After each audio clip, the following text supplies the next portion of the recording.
Hey, what's up, guys? It's Russo and Jordy with Backdoor Fantasy Sports, and we've got another Prize Picks video for you. We're going to be talking about Flex Friday on December 8th. We've got 13 games on the NBA slate, so we have plenty to choose from. We have a lot of great matchups. We're going to be going with first look options. The board is relatively populated, and we found some picks that we're excited about. Before we get into all that, though, if you've never tried Prize Picks, use our promo code at the bottom of the screen and they'll double your first deposit all the way up to $100. They'll just match whatever you put on. So if you use the whole 100, they'll give you 200 to play with. Just use our code and they'll hook you up with that deal.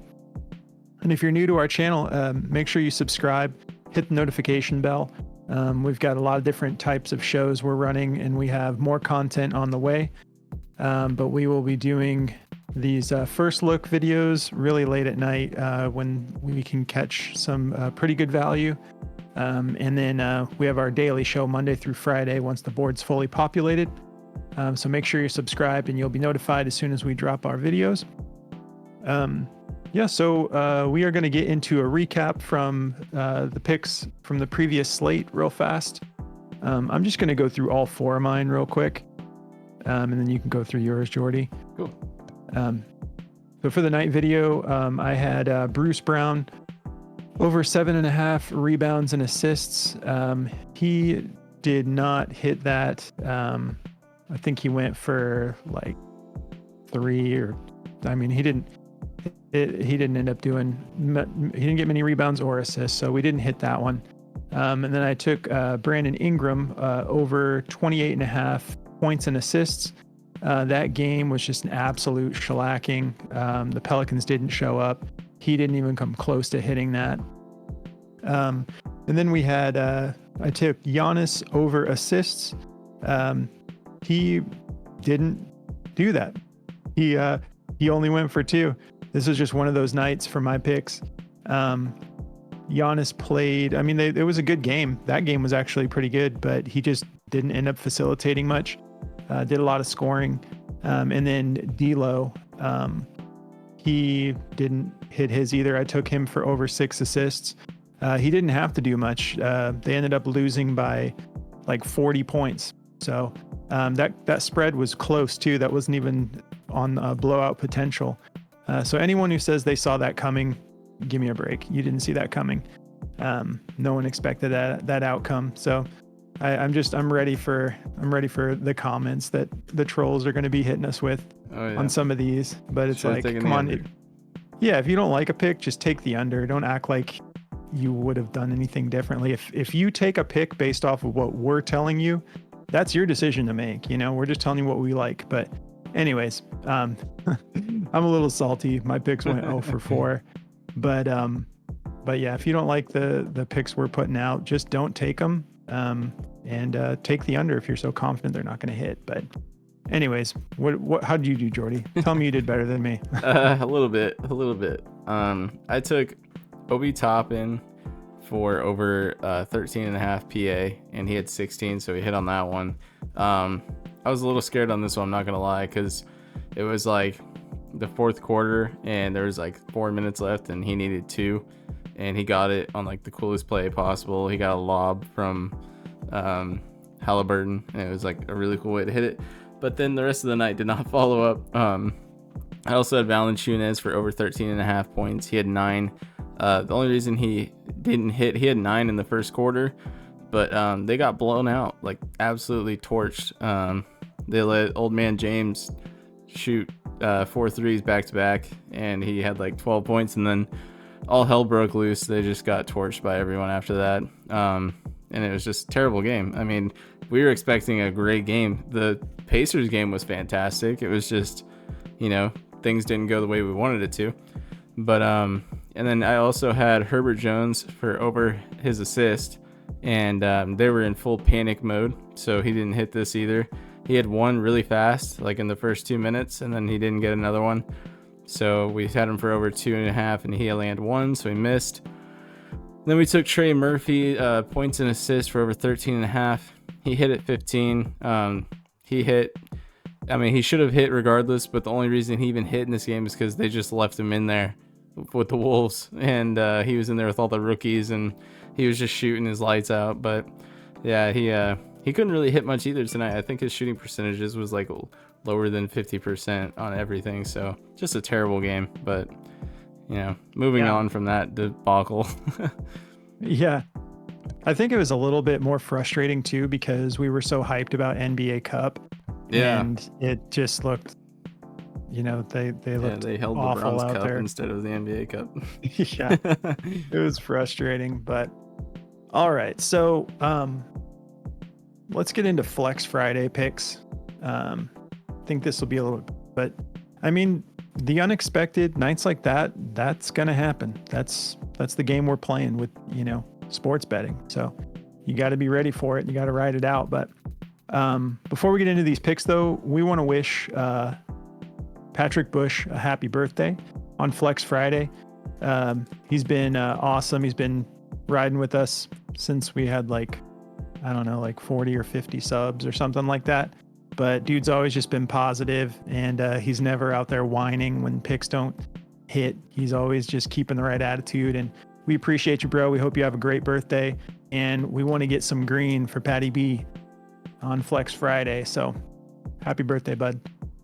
All right. So for my first pick, I'm going to be going with points, rebounds, and assist prop. Actually, both of mine are going to be PRA, and I'm going to be going with Mikal Bridges. I like him to go over 35.5. He's been balling lately. Obviously, his last two outings, he went for 50 and 43 against pretty tough matchups. Pretty good defense on both of these teams when you have Orlando and Atlanta. And he's got an insane matchup that probably does have blowout potential. Actually, let's take a look at that real fast. Just give me one moment here.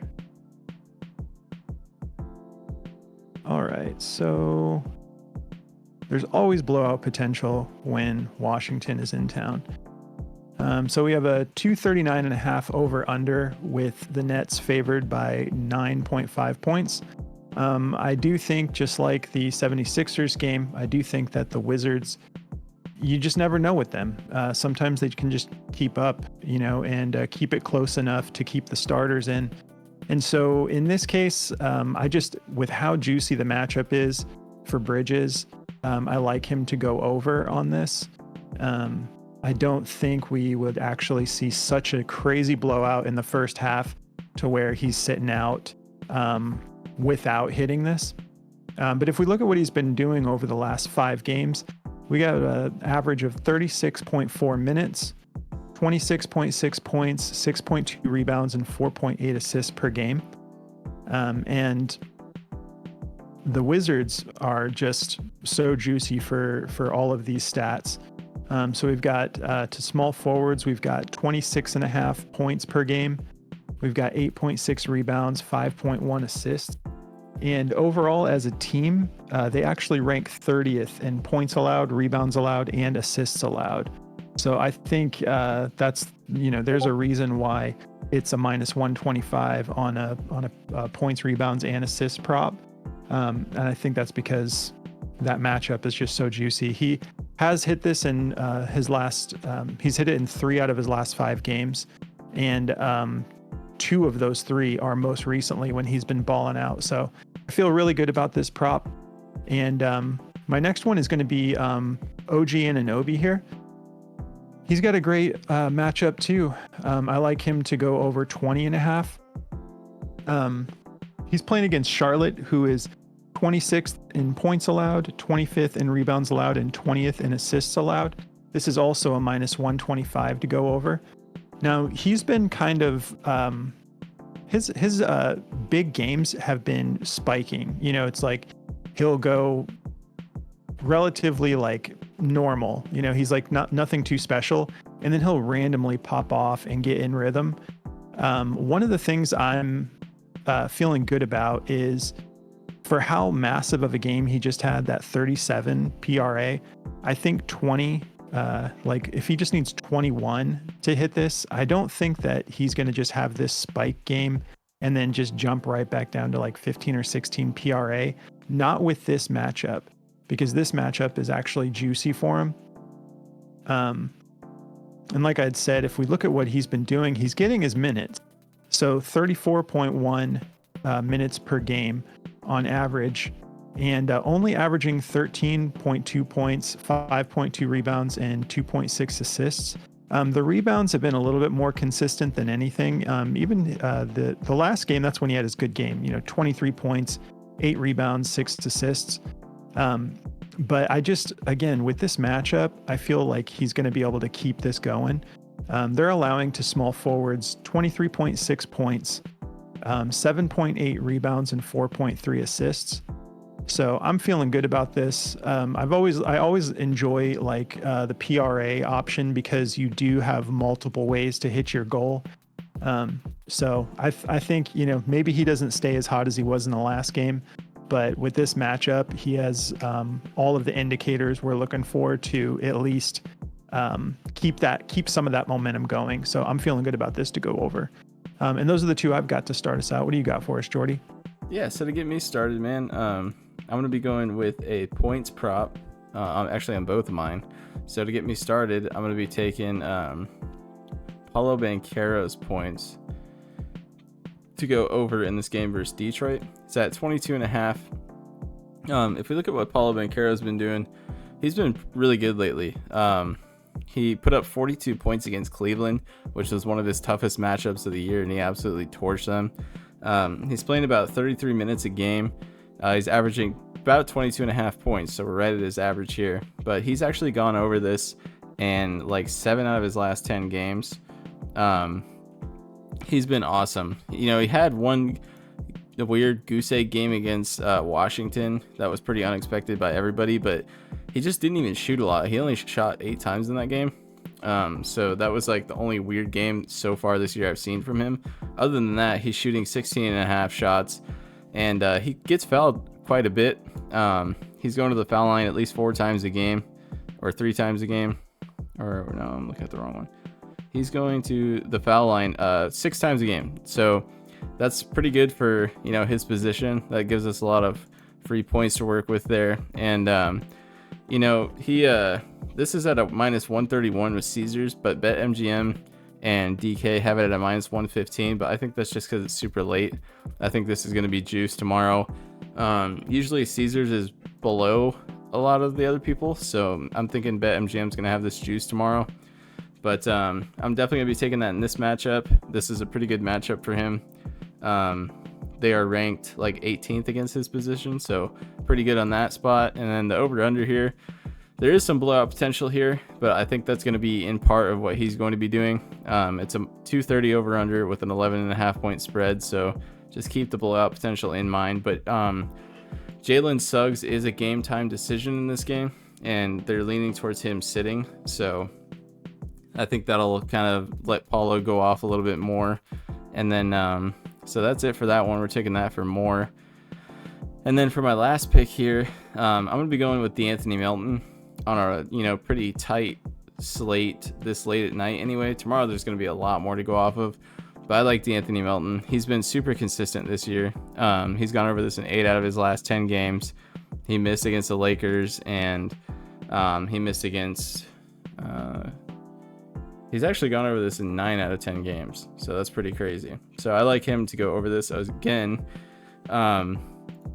This is a minus 115. I'm not sure why. I think this is one of those late night odd maker random things because Prize Picks and other things have him listed as a point guard, but he's actually playing shooting guard, and this matchup is super juiced for shooting guards. Atlanta is ranked 26 in points allowed to shooting guards this year. They're giving up like 26.5 points this year, so I like him to go over this. He's done this, like I said, 9 out of 10 games, and he's averaging, if we look at his last 10 games here, he's averaging 31 minutes, almost 32 minutes, and 16 points a game. So we've got a lot of wiggle room, and this guy jacks up a lot of threes as well. He's shooting 7 threes a game, and he's shooting 42% from 3, which is very good. So I like him to go over this. And Not going to overthink these because these are very consistent and I've been playing them a lot myself. So I like these to go over. Cool. Yeah, so that's what we've got for you. A lot of times when we're finishing up these videos, the board will update just as we're getting it finished. And obviously we're not going to like go through and change all of our picks again. We do feel good about all 4 of these. I do know that the board just updated, and so we do have Derek White's rebounds and assists. Won't call that like an official pick. It would have been one of our picks, I'm sure. But that is on the board. If you guys are just looking for something juicy, that will probably be changed, the following day, by tomorrow. So if you're just looking for value, definitely go check that out. That's always looking juicy. But aren't we saying that Porzingis is questionable? He may be coming back. Yeah, he's a game time decision, so just kind of be weary. Keep that in mind. Yeah, I think he was pretty good. I think Derek White was pretty good for that, even when Porzingis was in. But that particular prop. But just know that that's out there. So go take a look at that. But yeah, those are the 4 we've got for you guys. We hope you have a great weekend. We'll catch you in the daily show tomorrow. And check out our Discord. We have a link in the description of the video. We'll be doing live Flex Friday builds tomorrow in our Discord. But yeah, guys, have a great weekend, and we will get everything back on track, keep the positive vibes going, and we'll get that green going. So we'll catch you guys in the next video. Good luck, guys.